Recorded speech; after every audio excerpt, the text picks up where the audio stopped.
நம்பினேன். எனக்கு மட்டும்தான் இப்படி நடக்குதா?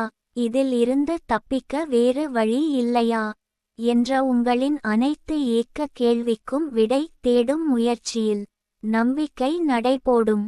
நண்பன் வாங்க வீடியோ உள்ள போலாமா? ஒருவர் நம்மை ஏமாற்ற காரணம் அவர்கள் மீது வைத்த அதிகப்படியான நம்பிக்கை.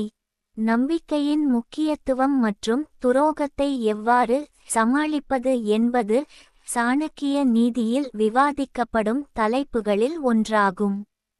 இந்த பதிவில் உங்களுக்கு நம்பிக்கை துரோகம் செய்யப்படும்போது என்ன செய்வது என்பது குறித்து சாணக்கியர் என்ன சொல்கிறார் தெரிஞ்சுங்கலாம் வாங்க.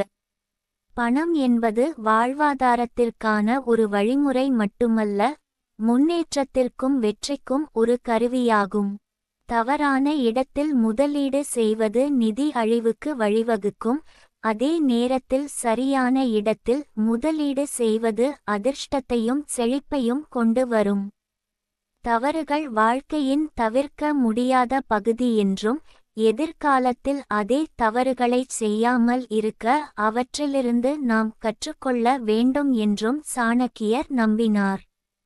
இருப்பினும் நம்முடையது மட்டுமல்ல, மற்றவர்களின் தவறுகளிலிருந்தும் கற்றுக்கொள்வதன் முக்கியத்துவத்தையும் அவர் வலியுறுத்தினார். சாணக்கியர் பொய் மற்றும் வஞ்சகத்தின் மூலம் அடையப்படும் வெற்றி குறுகிய காலமே என்றும் இறுதியில் அழிவுக்கு வழிவகுக்கும் என்றும் அவர் நம்பினார். மாறாக, கடினமான சூழ்நிலைகளில் கூட சத்தியத்தின் பாதையை தேர்ந்தெடுக்கும்படி மக்களுக்கு அறிவுறுத்தினார். உண்மை வெல்லும் என்பதையும் நேர்மையே சிறந்த கொள்கை என்பதையும் சாணக்கியர் நமக்கு நினைவூட்டுகிறார். ஒவ்வொருவருக்கும் பலமும் பலவீனமும் உண்டு என்றும், ஒருவரின் தோற்றம் அல்லது அந்தஸ்தின் அடிப்படையில் பலவீனமானவர் என்று நாம் கருதக்கூடாது என்றும் அவர் அறிவுறுத்தியுள்ளார்.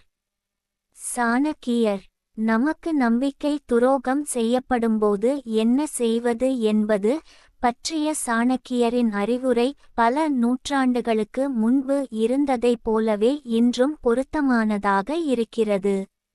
நமது வளங்களை புத்திசாலித்தனமாக பயன்படுத்துவதன் மூலமும், நமது தவறுகளிலிருந்து கற்றுக்கொள்வதன் மூலமும், வஞ்சகத்தை விட நேர்மை சிறந்தது.